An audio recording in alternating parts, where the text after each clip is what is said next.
வணக்கம். சிலப்பதிகாரத்தினுடைய முழு செய்திகளையும் பார்த்து வருகிறோம்.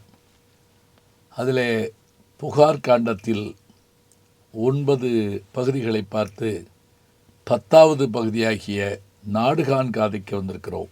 நாடுகாண்காதையிலும் முன்பகுதியை பார்த்து விட்டோம். இதனை அடுத்து வருகிற செய்திகளை பார்க்கலாம்.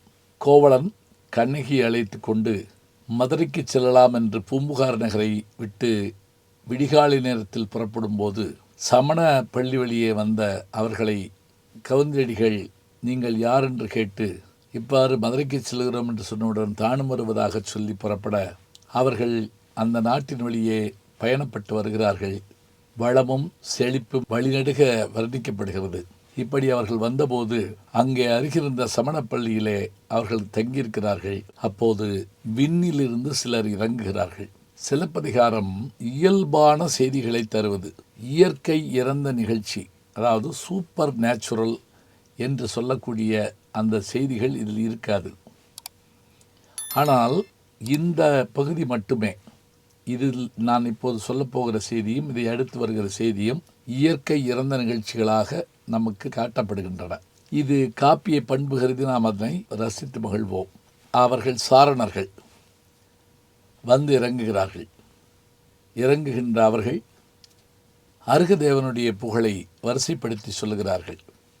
சாரணர் வாய்மொழி கேட்டு தவமுதல் காவுந்திகை தன்கை தலைமேற்கொண்டு ஒரு 3 அவித்தோன் ஊதிய ஞானத்து திருமொழிக்கு அல்லது என் செவியகம் திறவா காமனை வென்றோன் 1008 நாமம் அல்லது நவிலாது என் நா ஐவரை வென்றோன் அடியினை அல்லாது வைகரை காணினும் காணா என் கண். அப்படி வந்தவர்களை கவுந்தியடிகளும் கோளனும் கண்ணகியும் சென்று பணிந்து வணங்குகிறார்கள். அந்த சாரணர் தலைவன் மகாபாரதத்தில் சகாதேவன் போல வருகின்றவர்களுக்கு என்னென்ன துன்பமெல்லாம் வரும் என்பதை அறிவின் விளக்கத்தால் அவன் அறிந்திருந்தும் இன்ப துன்பங்களை கடந்தவன் ஆதலால் அதை வெளிக்காட்டி கொள்ளாது அவர்களுக்கு வேண்டிய வாழ்த்தை சொல்லுகிறான். சொன்னதோடு மட்டுமில்லை, அருகதேவனின் பெருமையெல்லாம் சொல்லி கவுந்தியையும் பார்த்து உனக்கு வேண்டிய நிகழ்வெல்லாம் நிகழும் என்று சொல்லிவிட்டு தரையிலிருந்து மேலே 1 முழம் எழுந்து அவர்கள் ஆகாயத்தில் சென்று மறைகிறார்கள். அப்படி அவர்கள் சென்று முடித்தவுடன் சற்று நேரம் இளைப்பாறிவிட்டு ஒரு நாளைக்கு 1 காத தூரம் என்கின்ற அளவிலே அவர்கள் மூவரும் நடந்து சோலைகள், ஆற்றங்கரை இவற்றையெல்லாம் தாண்டி உறையூர் பகுதிக்கு அவர்கள் வருகிறார்கள். புகார் நகரத்திலிருந்து நீங்கி அங்கு வருகிறார்கள். காரணி பூம்பொழிற் காவிரி பேரியாற்று நீரடி மாடத்து நெடுந்துரை போகி மாதரும் கணவனும் மாதவத்தாட்டியும் தீதிதீர் நியமத்து தென்கரை எய்தி பொது சூழ் கிடக்கை ஓர் பூம்பொழில் இருந்துளி வம்பப் பரத்தை வருமொழியாளனோடு கொங்கலர் பூம்பொழில் குறுகினர் சென்றோர் காமனும் தேவியும் போலும் இங்குவர் ஆர் எனக் கேட்டு இங்கு அறிகுவோம் என்றே நோற்றுணல் யாக்கை நொசி தவத்தீர் உடன் ஆற்று வழிபட்டோர் ஆரணவினவ என் மக்கள் காணீர் மானிட ஆக்கையர் பக்கம் நீங்குமின் பரிபுலம்பினர் என உடன் வயிற்றோர்கள் ஒருங்குடன் வாழ்க்கை கடவதும் உண்டோ கற்றறிந்தீர் என தீமொழி கேட்டு செவியகம் புதைத்து காதலன் முன்னர் கண்ணகி நடுங்க எள்ளுனர் போலும் இவர் என் பூங்கோதையை முள்ளுடை காட்டின் முதுநெறி ஆக என கவுந்தி இட்டது தவந்தரு சாபம். இவ்வாறு இவர்கள் சென்று கொண்டிருந்த பாதையில் சற்றே ஓய்வெடுக்கலாம் என்று நினைத்தபோது அந்த பகுதியிலே ஒரு பெண்ணும் ஆணும் வந்தார்கள். அவள் ஒரு பரத்தமை தொழிலை செய்கின்றவள். அவன் ஒரு கட்குடியனாக இருக்கிறான். இந்த 2 பேரும் இணைந்தபடி வருகிறார்கள்.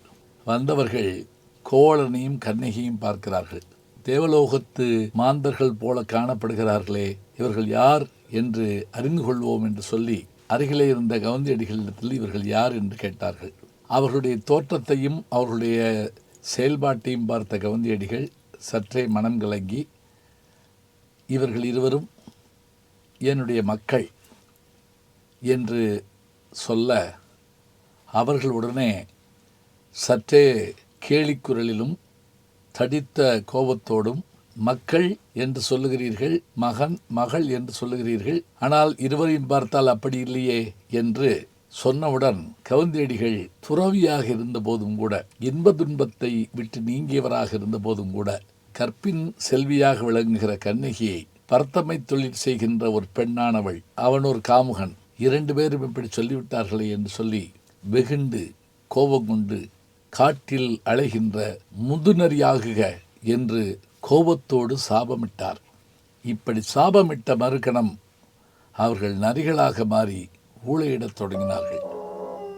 இதை கண்டு நடுங்கிய கண்ணகியும் கோவலனும் சற்றே பயந்து பணிந்து, தாயே, தாங்கள் எல்லாம் அறிந்தவர், அவர்கள் அப்படி செய்துவிட்டார்கள் என்பதற்காக நாம் அவர்களைப் போல கோபம் கொள்ளக்கூடாது.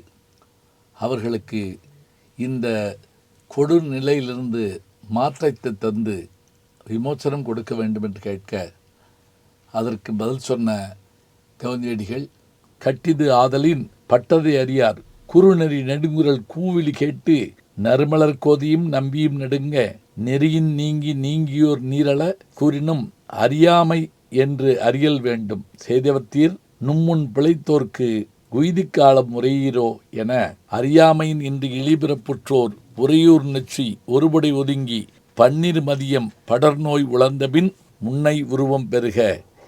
சரி, இவர்கள் 10 மாதங்களுக்கு மேல் காட்டில் ஊழையிட்டு கொண்டு நரியாக அலைந்துவிட்டு பிறகு சாபம் நீங்க பெறுவார்கள், நீங்கள் கவலை கொள்ள வேண்டாம் என்று சொல்லி அவர்களுக்கு ஆறுதல் சொல்ல அந்த நரிகள் ஊழையிட்டபடி சென்றன.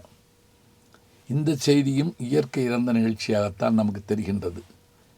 இவ்வாறாக இவர்கள் இந்த பகுதியெல்லாம் பார்த்து முடித்துவிட்டு பிறகு மதுரையை நோக்கி பயணப்படுகிறார்கள்.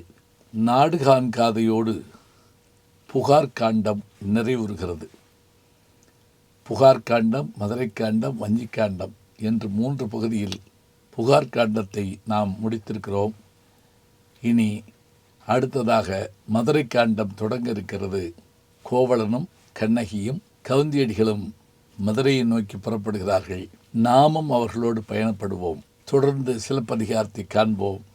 நல்ல செய்திகளை நாளும் சிந்திப்போம். நாளை சந்திப்போம்.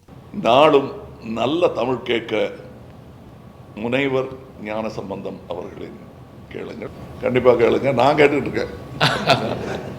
அன்புக்குரிய யூடியூப் நேயர்களே, நீங்கள் இன்னும் என்னை நெருக்கமாக பின்தொடர வேண்டும் என்று சொன்னால் ட்விட்டர், இன்ஸ்டாகிராம், ஃபேஸ்புக் போன்ற சமூக வலைதளங்களில் பின்தொடர்ந்து வாருங்கள். நாம் முன்தொடர்ந்து செல்வோம்.